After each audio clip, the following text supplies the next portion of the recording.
My name is Jana Cole. I'm a licensed clinical social worker. I've been a psychotherapist for about 20 years. I've also nourished and nurtured and founded a women's group called First Tuesday. And I have a beautiful, wonderful husband. I have 2 stepchildren. I am a godmother of 3. I am an Aunt Marcy to many. And I have a really beautiful and blessed life. But with all that, there's been a feeling of unsettledness for quite some time. And it really, the core of that is not having a child. My name is Dr. Jana Cole. I'm a psychologist, an author, a speaker. I've worked for the last 12 years in animal welfare legislation. The only thing that's missing in my life, and it's a big void, is that I don't have children. I'm Andrea Payne, and I'm founder and chairman of the board of AIDS Still Required, which is our nonprofit championing forgotten people and issues. But I always imagined that one day I would have a family sort of similar to my own. And it was always someday, at some point in the distant future. I had a lot of big dreams. It's a life cycle experience that I wanted and expected and prayed for and hoped to have. And the fact that I don't have it it's been gut-wrenching. It's been horrible. I feel really fulfilled by our work, but just a deep emptiness and longing of that barrenness I spoke about.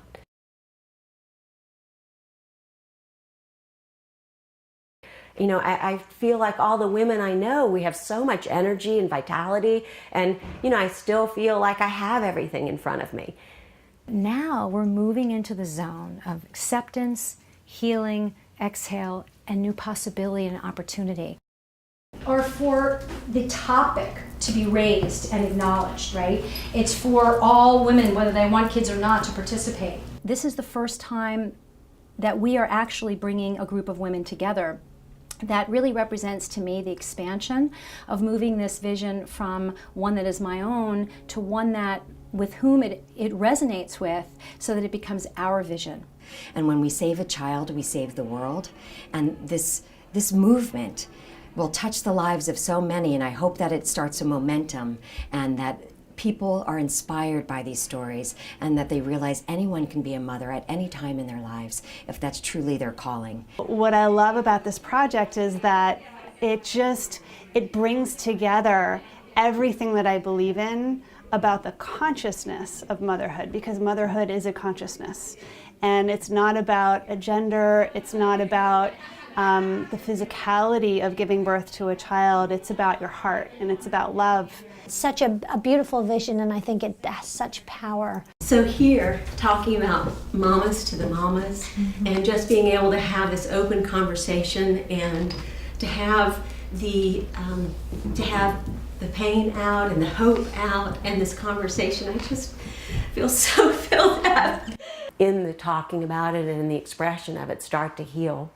And also find ways that we could actually heal inside, but be in action. And it may look different for each person. Some women may choose to adopt. Some women may choose to foster. Some women may create an organization, being part of the organization, and help other women do that. It's called the CMomA journey. The whole idea here is to bring women who desire to have a child, to bring women without children together with children without mothers. And the reason why we call ourselves childless mothers is because there is the mother in all of us. In this second part of this movement, there's a journey, and we will have groups of women called, and we're going to be called mom pods, and there's going to be a mom pod every year that goes out, and we will need plenty of logistics and research about where to go, but we're looking for the children that have the least amount of resources and have that gleam in their eye. You know, so many children aren't just left on their doorstep. And one of the hospital wings had a place that was specifically for abandoned babies and children. And this was our experience in Haiti. And I know that it's endemic in many parts of the world. Part of my vision and hope and passion for CMomA is that we can do something about that.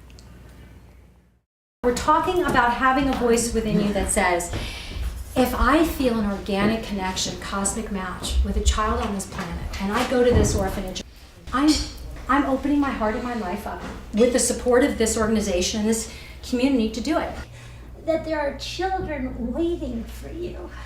And if we can in any way help that, and I had dinner with Jana, and if you don't mind me sharing, I said, Jana, I could see you bringing home babies. She said, what do you mean one? I want to bring home children, lots of children. It's going to require anyone watching this to come forward and say, I want to be a part of this. This is a beautiful thing. This is a thing that's going to make the world a better place on a large scale and also on a small scale for one individual child and another and another and another and another as more and more women participate in this community project. This is a big thing. Now it's about collective vision. It's not just mine, it's all of ours who feel called. And it's all about using, that Gandhi notion of my life is my message. It's using our life for its highest good and looking at what didn't happen perhaps as a blessing for a bigger calling. And that's what makes my heart sing about the possibilities that lie in store for myself and for all of us.